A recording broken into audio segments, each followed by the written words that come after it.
Okay, तो first में तुम सबने किया, ये ऑलमोस्ट सबने किया है, still I will solve it. तो क्या होगा, Yes. क्वेश्चन 1 है कि मान लो एल ले लेता हूं इसको मैं, ये है limit n tends to infinity, और क्वेश्चन है 1 + 1/n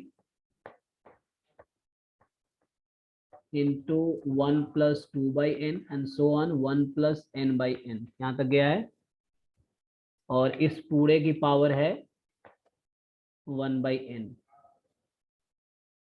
तो इस तरह क्वेश्चन में क्या करते हैं हम लोग, लिमिट लेते हैं लॉग, क्योंकि ये पावर है। लिमिट सम है। हाँ, तो पावर को बाहर लाने के लिए तुम लॉग ले लो, तो लॉग ले लोगे तो लिमिट तो बाहर ही रहेगा, limit n tends to infinity 1/n, और ये हो जाएगा लॉग लॉग ऑफ दिस, है ना, तो इसको शॉर्ट में लिख देता हूं मैं, log this into this into this. So into में है तो क्या हो जाएगा, बाद में कन्वर्ट हो जाएगा सम में, तो मैं ऐसे लिख देता हूँ। अभी देखो ये प्रोडक्ट, मैं इसको एक साथ लिख रहा हूँ, प्रोडक्ट है 1 + k/n, यही ना, और k की वैल्यू है 1 से लेके n तक, और ये पावर जो है बाहर आ गया, और लॉग इस टर्म का आ गया, taking log both side. So log l is equal to limit n tends to infinity 1/n। अब ये लॉग है प्रोडक्ट का, तो log a into B, log a + log b, तो लॉग के बाहर प्रोडक्ट सम हो जाता है। अब ये log 1 + k/n, मतलब लिमिट एज अ सम, ये है ना 1 दिस। अब क्या करते हो, जिन लोगों ने किया है बताओ। So what do you do now, इसके बाद क्या करें। 1/n को dt मान लेंगे, उसके बाद k/n को t मान लेंगे। x हो गया मतलब, हाँ। तो ये फॉर्मूला है, और ये उसके बाद सम इंटीग्रल हो जाता है log 1 + x dx, यही ना। और यहाँ पे याद रखने के लिए तुम याद रख सकते हो x इज k/n, ठीक है। तो यहाँ से क्या होता है, जब k की वैल्यू 1 रखोगे तो 1/n होगा, n टेंस टू इंफिनिटी पे 0 हो जाएगी। x की वैल्यू में पूछ रहा हूँ देखो, और n टेंस टू इंफिनिटी है ना, और जब x कहाँ तक जा रही है, n तक। ये थोड़ा ध्यान रखना, ये क्या है, अगर 2n होता तो लिमिट 0 से 2 होगी, ये थोड़ा ध्यान रखना है ना, नहीं ये नहीं कि हमेशा 0 से 1 ही रहेगा। तो यहाँ n है, तो तुम k को n रखोगे जब, सो n/n 1 हो गया, तो x की वैल्यू 1 तक जा रही है यहाँ पे। अगर ये ऊपर 2n होता तो फिर 2 तक जाती। अब ये हो गया तुम्हारा लॉग, तो इसको तुम बाई पार्ट से सॉल्व कर सकते हो, या कोई और तरीका है इजियर। बाई पार्ट से करना पड़ेगा, तो sir log direct L, formula लगा दो कौन सा वाला। Sir, x log x minus x। अच्छा, मतलब फॉर्मूला याद है वो तुम्हें। भी बाय पार्ट से ही आया है। हाँ, मतलब अगर याद है तो ठीक है, जिसको याद नहीं है तो फिर वो बाई पार्ट से कर सकते हो, 1 × फिर आप बाई पार्ट लगाओ, है ना। तो क्या आता है बताओ, जिनको याद है क्या आता है, x log x minus x। -1। -x, तो x की जगह क्या लिखो, 1 + x या सिर्फ x। सर ये आगे जो x है यहाँ पे भी x plus बनाएगा। वही मैं कह रहा हूँ, क्योंकि वो तुम्हें ध्यान रखना पड़ेगा, ये है ना, इसको x को तुम t रख सकते हो, क्योंकि अगर कंफ्यूजन हो तो बाई पार्ट लगा ही लेना, वो चीज़ है। तो मतलब ये कह रहे हो आप, x + 1 log x + 1 -x + 1, यही ना, यस सर। लिमिट 0 से 1, ठीक है। जिनको याद है ठीक है, अगर याद नहीं है, मतलब इसको याद होगा कि ये होता है log x का इंटीग्रेशन होता है x log x -x, ठीक है, प्लस c इंडेफिनिट में। तो ये वाला यूज कर लिया, नहीं याद है तो बाई पार्ट लगा लो, 1 × दिस u × v करके, ठीक है। u इसको रखना, फिर v1 है, एंड देन u × v लगाओ। अब इसको इवेलुएट करो, सो log l इस टर्म पे आते हैं, अब इसको पुट करेंगे, सो 1 पुट करो, क्या होगा, 1 × log 1 0 -1, है ना। 1 पुट करने पे अपर लिमिट अगर हम 1 पुट करें तो होगा 0 -1 आएगा यहाँ पे, अपर लिमिट, सॉरी -1 पुट करें ना हम, तो 0 -2, चेक करते रहना। अरे यार, मैं 0 पुट कर रहा हूँ, हाँ अपर लिमिट पुट करो, x की जगह क्या पुट करेंगे, 1 ना, हाँ मैं 0 कर रहा था, सॉरी। सो 1 + 1 क्या, 2 log 2, फाइन, चेक करते रहना, -2 माइनस, अब 0 पुट करेंगे, ओके। तो 0 में कर रहा था तो 1 log 1 0 है, और -1, ये हो जाएगा 0 -1, कैलकुलेशन देखते रहना। So log l is equal to, यहाँ से आ गया तुम्हारा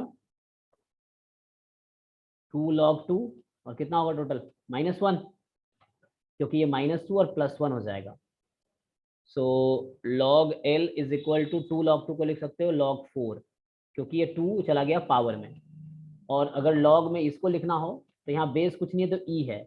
अगर मैथ में हम ये लेके चलते हैं कुछ नहीं तो e है, तो log e बेस e 1 होता है। log 10 मत लिखना, तो log 10 लिखो तो बेस 10 होना चाहिए, लेकिन मैथ में हम log का बेस e लेकर चलते हैं इसीलिए। So log L is equal to यहाँ हो गया log 4/e। और log चूंकि इंक्रीजिंग फंक्शन है मतलब, तो उसको कैंसिल कर सकते हो तुम, या ऐसे कर सकते हो 1 1 फंक्शन है तो इसलिए कैंसिल हो जाएगा, 4/e हो गया, तो आंसर 4/e हो गया। ठीक है,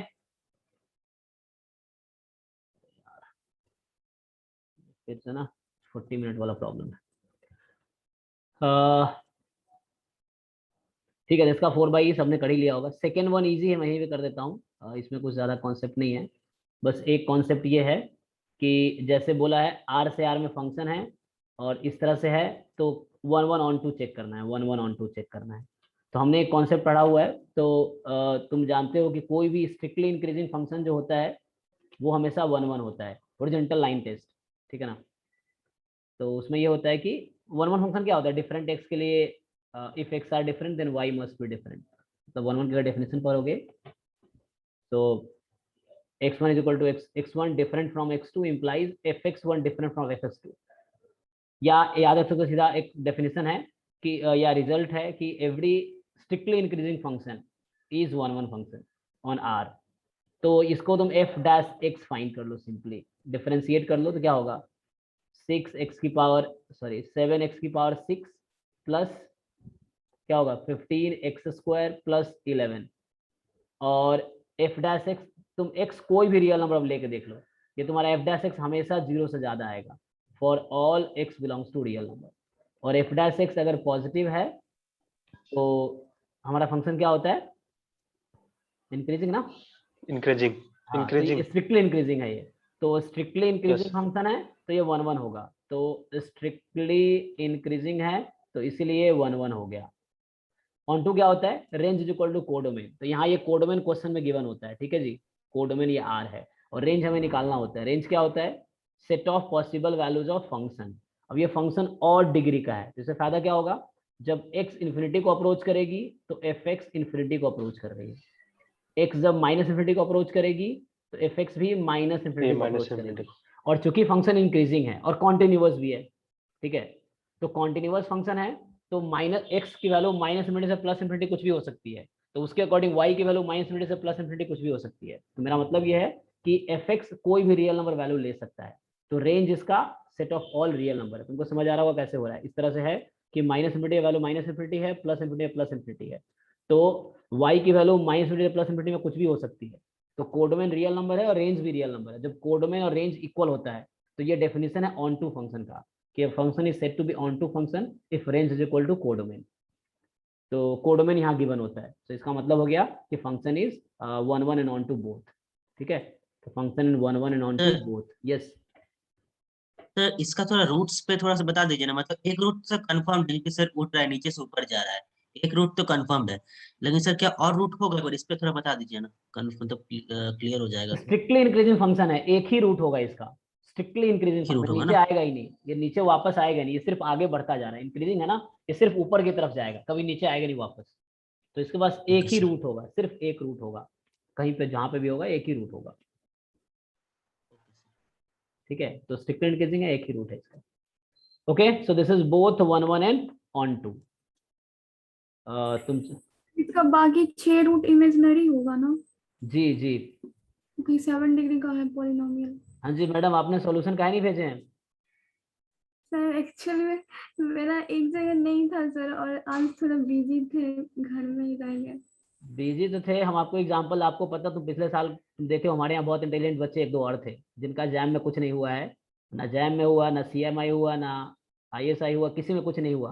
अभी फिर से वो तैयारी कर रहे हैं, तुम्हें पता है, मैं नाम नहीं बोलना चाहता हूँ, बहुत इंटेलिजेंट बच्चा है ना, उसको स्टैट्स मेरे से भी अच्छा आता है, लेकिन हो कुछ नहीं रहा उसका, सिर्फ इसीलिए कि उसको ओवर कॉन्फिडेंस, उसे सब आता है।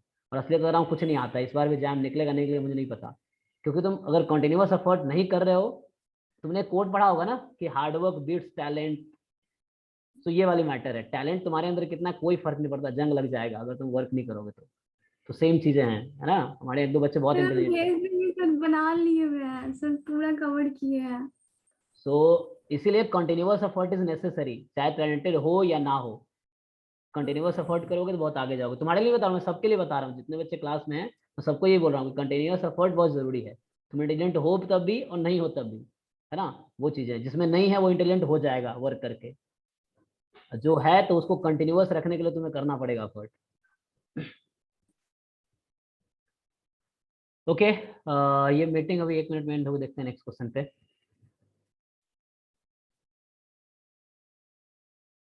अच्छा, ये जैसे लिमिट है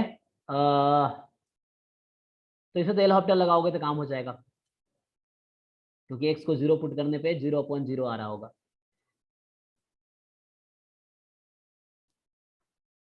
ठीक है ना, तो एक 0 पुट करोगे तो क्या होगा, चेक करना पहले पुट करके, है ना। तो ये 1 - 1,